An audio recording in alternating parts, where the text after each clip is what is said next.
Hello, ladies and gentlemen of the jury.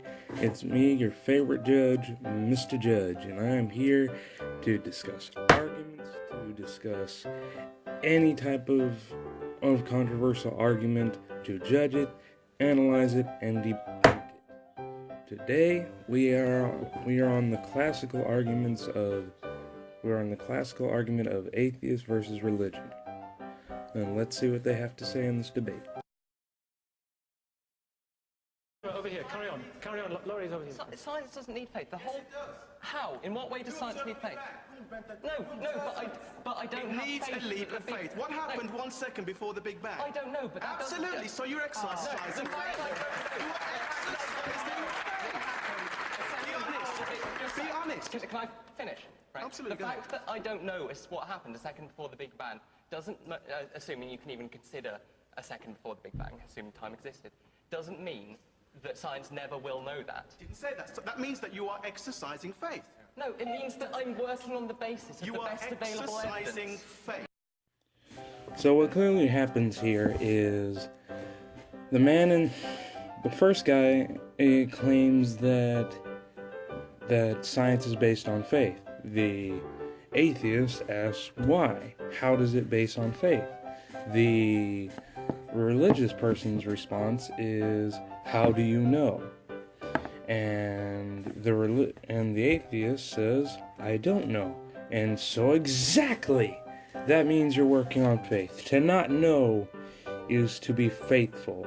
It's not like the definition of faith is, I don't know, to believe without any evidence. And as the atheist points out, just because he doesn't know what happened if there was a second bang, or assuming time existed, doesn't mean that I'm relying on faith just because I don't know the answer. Back to you.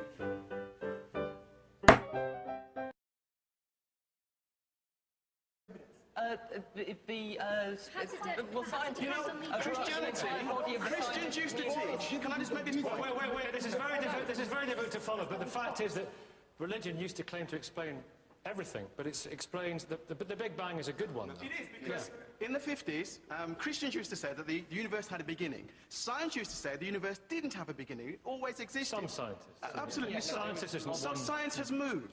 So you need to exercise faith. No. If science was still peddling that principle that the universe had always existed, because... Order in the court. Order.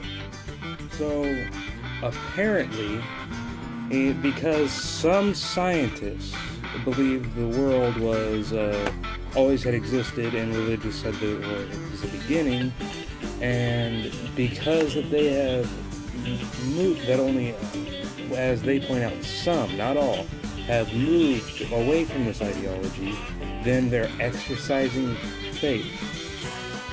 That doesn't really hold much principle, as you purely biasedly stated all scientists thought that, and you clearly did not, and you clearly chose to leave out the fact that some of the errors religion had on the topic of the universe, such as believing that they enforced this belief that the planet Earth was the center of everything.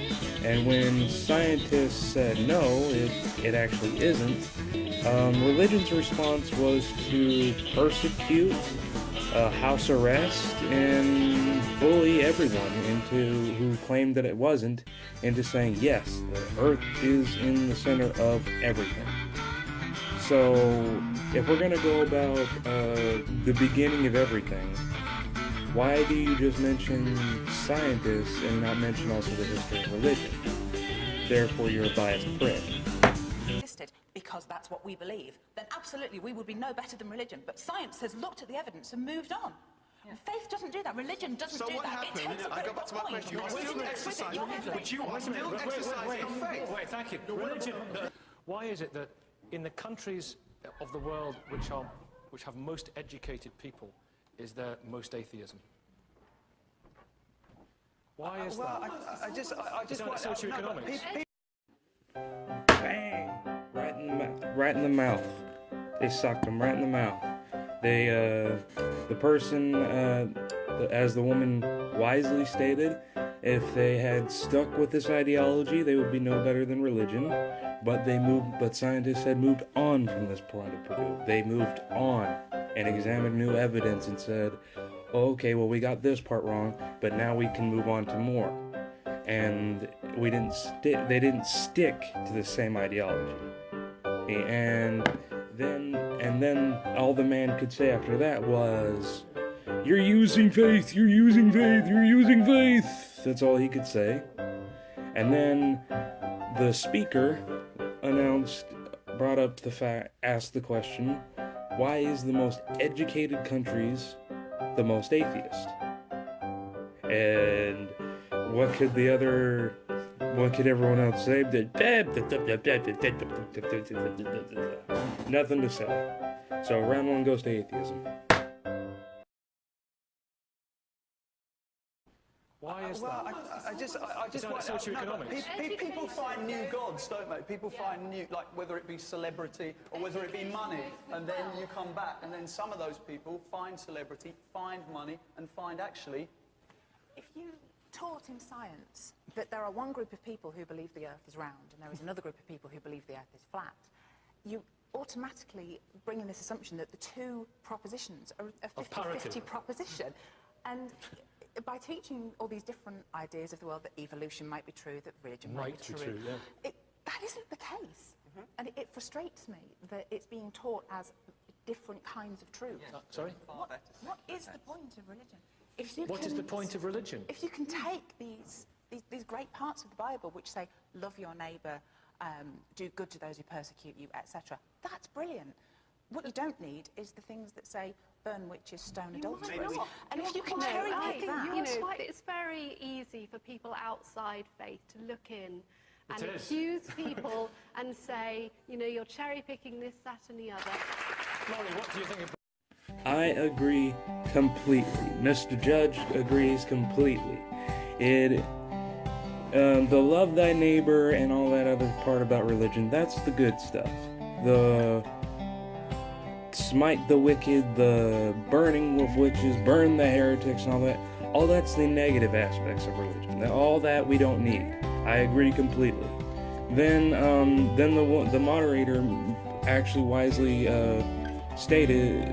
brought up the fact it's easy to people outside of faith to say you're cherry picking and criticize, which is true, but that morally has to do with the fact that when you have an unbiased mind towards religion, as a lot of atheists do, not God himself, but when you do the concept of religion, it makes a lot of sense for people to find it easy to criticize burning of witches, burning of heretics, and all that other crap than it is for someone on inside faith who believes in it thoroughly to understand the criticisms of that nature. So both of you are correct. Religion that you want to give that child? I think it's quite naive to say that that there aren't people with very, very strong faith who do horrible, horrible things and believe horrible things because of their religion. Now, it doesn't mean that it actually says that in their texts, or that's what the texts mean, or what the correct interpretation is, or whatever. But there are people who, bomb abortion clinics because they feel so strongly based on their faith that that's the right thing to do. I think that's highly polluting to many people's minds, and certainly can be extremely damaging in children. I think parents have an absolute right to bring their children up in the manner they see fit.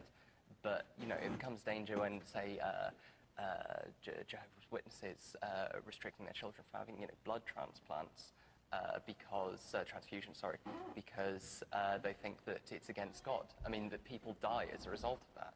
But that's more, but for them, that is more important. That for them, I guess, the idea that they could die isn't the worst thing that could happen, because within that religious understanding, there are things that they find more important than you, who don't have a particular. Right, and that's great for them. That's great for them. And as an individual, they have every right to die as a result of lack of medical treatment because of what they believe. But when their kids with, developing leukemia aren't getting the treatment they need because their parents believe things which are frankly insane. Yeah.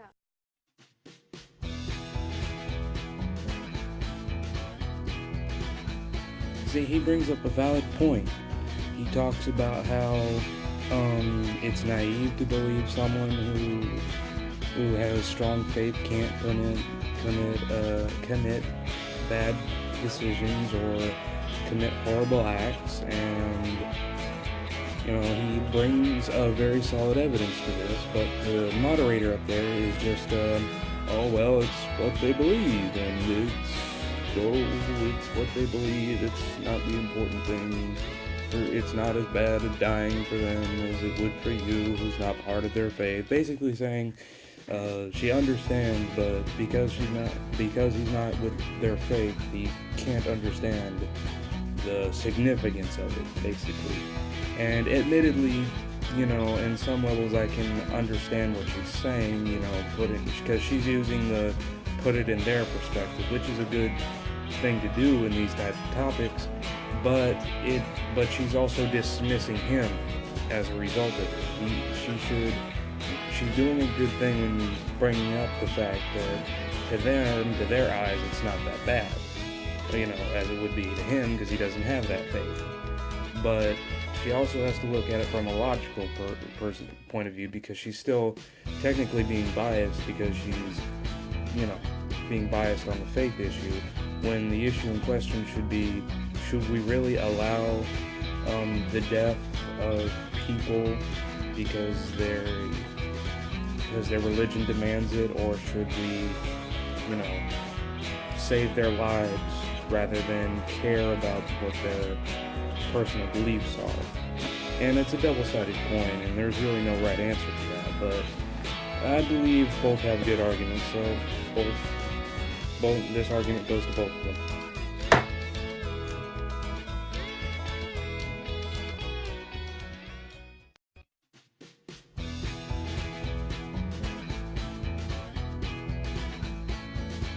They give you that moral code. No. Why would you need faith to give you a moral code? There's so much. Where do you think most of the moral code comes from? Human beings. From people. Just human beings, we just kind of made it up. If you take... A lot of this country that you're living in was built on a very Christian foundation. A lot of it. No, But the ancient Greeks had a moral code. Yeah, they had a moral code, but it's all built on That was long before Jesus. But it's all built on faith, isn't it? It was all built on their faith and their gods. So it's all built on a higher ground, on a higher purpose. That's where it's all... Any of the human rights legislations that have come in the last 50, 100 years, the legislation against homophobia, against sexism, you take any of those against slavery, how many of them came from the Bible? Religion is consistently opposed A lot of over those. the years. A lot of those. Questions that our laws have come about. But I think we also need to look at the fact that human rights legislation says that children need to have freedom of religion, and parents also need to have freedom to bring their children up in a religion. Now, that lady made a beautiful statement. She brought up the fact that we shouldn't really need a religion for a moral code, and the religious person who constantly says, faith, faith, faith, faith, faith, faith, faith, asked, oh, where does it all come from? And their response, people. All moral codes, every single one of them, religious or not, came from a person. And as such, we really shouldn't need a religion for moral purposes. Really, morality isn't specifically religious. And if we go on the history of religion, it's not really morality. But and all this one guy can do is say, oh, faith, faith, faith, faith, faith, faith, faith, like a broken record. That's all he can say. And then he lies and he says, oh, it was all founded on Christian. This very country you're standing on was founded by Christianity. Well, I don't know what country he's talking about. I can't go by accent alone.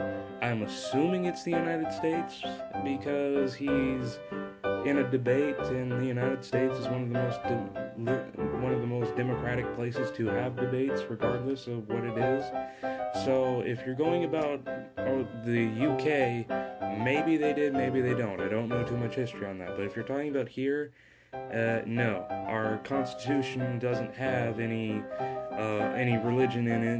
Many of the founding fathers weren't actually very religious, and some of them even wrote the most closest thing to atheism that was in their time. So to say they were founded on this country was founded on Christianity is bulk. And then the lady, towards the end, the lady is saying, but the legislative says that we need to have freedom of religion. The legislator says the freedom of religion to our children. Well, it says, lady, the law says freedom of religion. It doesn't specify who the religious freedom goes to, nor does it specify children in any way. None of the laws do, actually. So, again, atheism 1, you guys 0. Choose to. Now, obviously, you have to balance that against human the right rights of the, laws often compete against each other, don't they? You balance it against the right of the child to make their own decision to leave a religion if they want to. For example, the process of evolution. And they say that deepens their faith because it is so amazing. Yeah, completely. I think science, I'm not a scientist, but I find myself hearing these scientific developments in quantum physics, and as far as I do understand it, I stand in awe, and I think it's amazing and awesome, and I'm inspired in wonder. I don't have a kind of breakdown in my faith, because I'm not reading the Bible like as you say, like a manual or a textbook or a scientific. Excuse me. It's pointless. I'm sorry to interrupt you, but you know, if you get rid of the Bible and say that you have to follow evolution, then the whole basis of the Bible breaks down.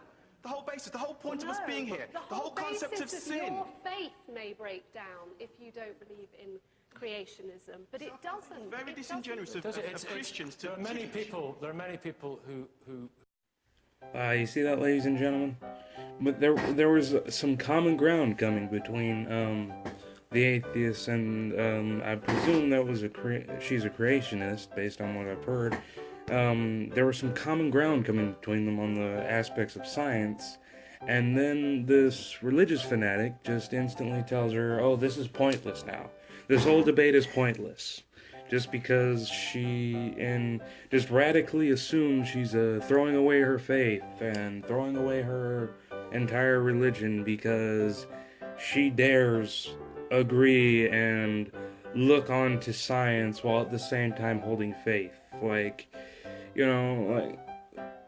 This man is completely opposed to common ground. He's the type of guy that demands either complete religion or complete science. There can be no middle ground, there can be no compromises, there can be no middle arrangement. It's either religion is right or science is right, and none can be between. So he's just a fanatic, not speaking on behalf of anybody who is a biased prick. Let's fine him about $7,000 for impunitive insult. I know Christians deepen their faith because faith it's in such what? a Because faith it in means, God. well, if you believe in evolution, it means that the whole It's basis no question of believing in evolution. The breaks down. Genesis story You know, I is believe not in the whole a science. Laurie, when you hear phrases like that, believing in evolution, what do you think? I think it's lovely when people are able to, reconcile their beliefs, and they're welcome to them. The problem is that a lot of, as this man's demonstrating, a lot of religious people make scientific claims, make claims about the natural world, whether that's the virgin birth, whether it's the nature of the development of life on this earth.